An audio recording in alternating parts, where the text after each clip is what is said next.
Hello दोस्तों, आपका मेरे यूट्यूब चैनल MKG मैथ में स्वागत है। आप लोग कैसे हैं? मैं उम्मीद करता हूं आप लोग बहुत अच्छे होंगे। कक्षा 10 का NCERT बुक से वेरी इंपॉर्टेंट क्वेश्चन है, चैप्टर 4 से है, द्विघात समीकरण से।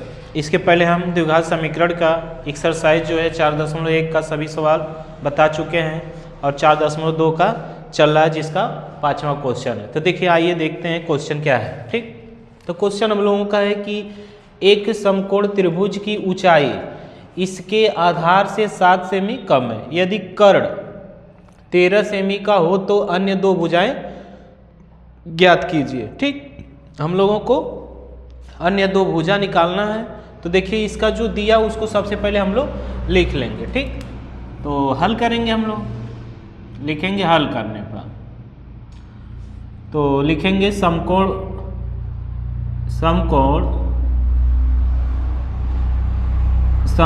त्रिभुज का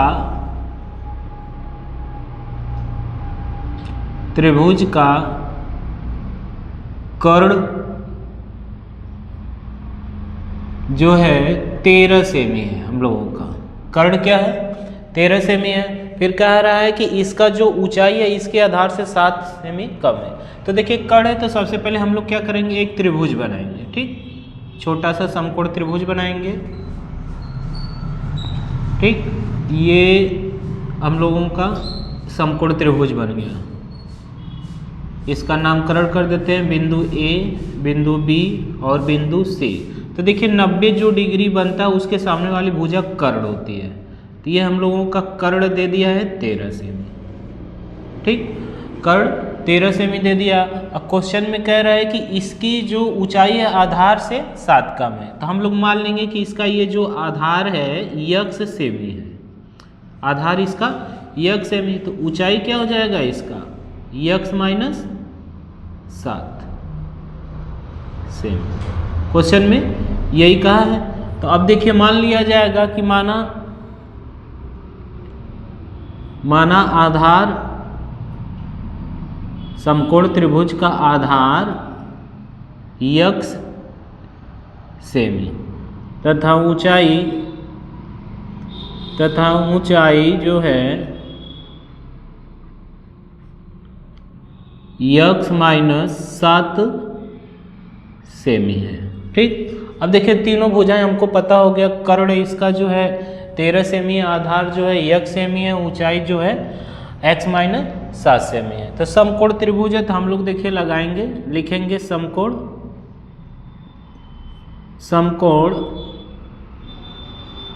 त्रिभुज ABC में, समकोण त्रिभुज ABC में।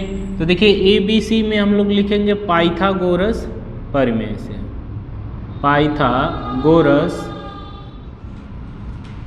प्रमेय से।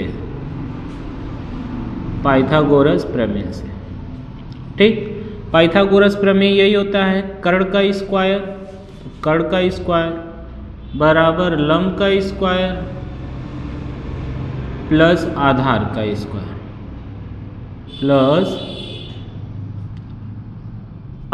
स्क्वायर हम लोगों का देखिए, कर्ण का स्क्वायर बराबर लंब का स्क्वायर प्लस आधार का स्क्वायर। कर्ण हम लोगों को कितना है, 13 सेमी है, तो 13 का वर्ग बराबर लंब, यानी ऊंचाई जो इसका दिया गया वो लंब है। ठीक, ये x माइनस 7 है, तो x माइनस 7 का स्क्वायर प्लस आधार। ठीक, जो इसका दोनों भुजाएं इस पे खड़ी हैं, इसको आधार कहा जाता है। तो BC हम लोगों का आधार है जो x सेमी, तो x का स्क्वायर। अब देखिए, 13 का स्क्वायर क्या होता है हम लोगों का, स्क्वायर का मतलब उसी संख्या का उसी में 2 बार गुणा करना। ठीक, 13 का गुणा 13 में करेंगे तो 169 होगा। अब देखिए, x माइनस 7 है, यानी a माइनस b का होल स्क्वायर। तो देखिए, इसका सूत्र हम लोगों का यहाँ हो जाएगा, a माइनस b का होल स्क्वायर बराबर a square plus b square minus 2ab, ये इसका सूत्र होता है। तो इसको इसी के आधार पर विस्तार कर देंगे, तो x का स्क्वायर प्लस 7 का स्क्वायर माइनस 2 गुणा का चिन्ह x गुणा 7 प्लस x का स्क्वायर। ठीक, अब 169 हम लोग उतार लेंगे, अब देखिए एक्स स्क्वायर और एक्स स्क्वायर मिलकर कितना हो जाएगा 2x स्क्वायर, 7 का वर्ग हो जाएगा 7 7 49 माइनस 2 गुणे एक्स गुणे 7 तो गुणा होगा तो 7 दूना के 14 तो माइनस 14x और एक्स स्क्वायर जुटकर 2x स्क्वायर। अब देखिए 169 को हम लोग इधर पक्षांतर कर देंगे तो इधर बचेगा 0, 2x square plus 49 minus 14x और ये जब इधर आएगा तो माइनस हो जाएगा क्योंकि इधर क्या है प्लस में 169। तो 0 बराबर 2x स्क्वायर माइनस 14x। अब 169 में से 49 जोड़ेंगे तो यानी जो चिन्ह बड़ा रहेगा उसका चिन्ह लिखते हैं, प्लस माइनस है तो घटेगा, 9 में से 9 जाएगा तो 0, 6 में से 4 जाएगा तो 2 और 1 बच जाएगा 120।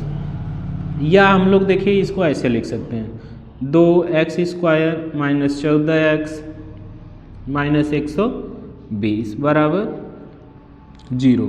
अब देखिए सभी पद क्या हैं 2 से कट जा रहे हैं तो इसलिए हम लोग 2 कॉमन ले लेंगे, 2 बाहर ले लेंगे तो x स्क्वायर बचेगा माइनस 2 7 14x।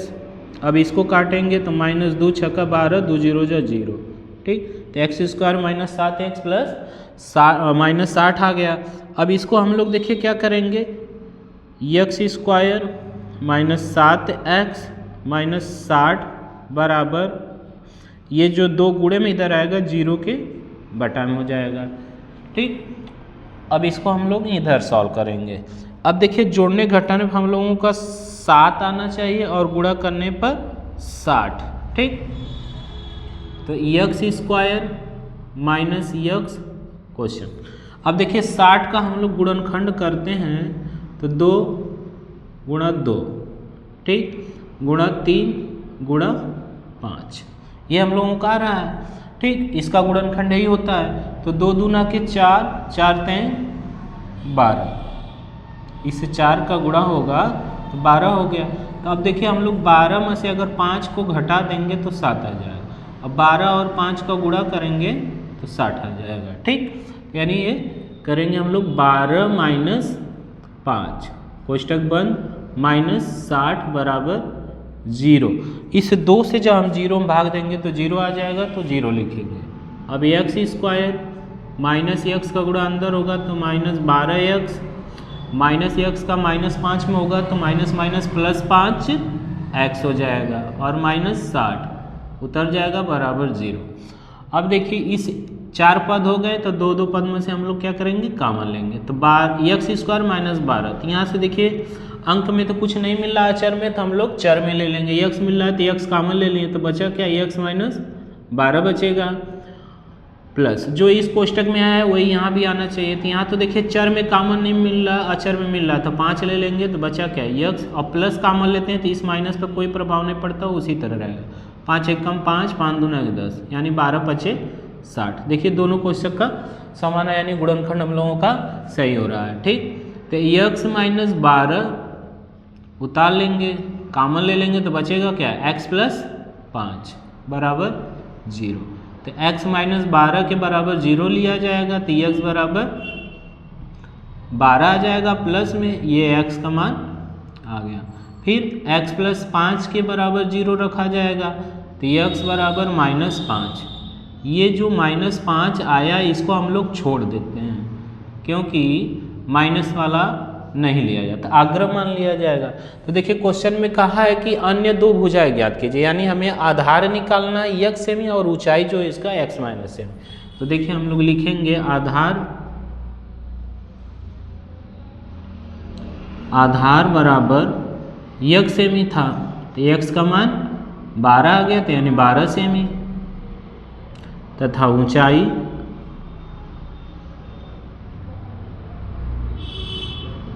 ऊंचाई जो हम लोगों का x माइनस 7 है तो x का मान 12 और माइनस 7 घटकर कितना आ जाएगा 12 में से 7 जाएगा तो 5 सेमी, जो हम लोगों को यही निकालना था, ठीक। मैं उम्मीद करता हूँ आप लोगों को बहुत अच्छे से समझ में आ गया होगा और कमेंट कर बताइए कि क्वेश्चन कैसा लगा। अगला क्वेश्चन मैं अगली वीडियो में बताऊँगा। Thank you.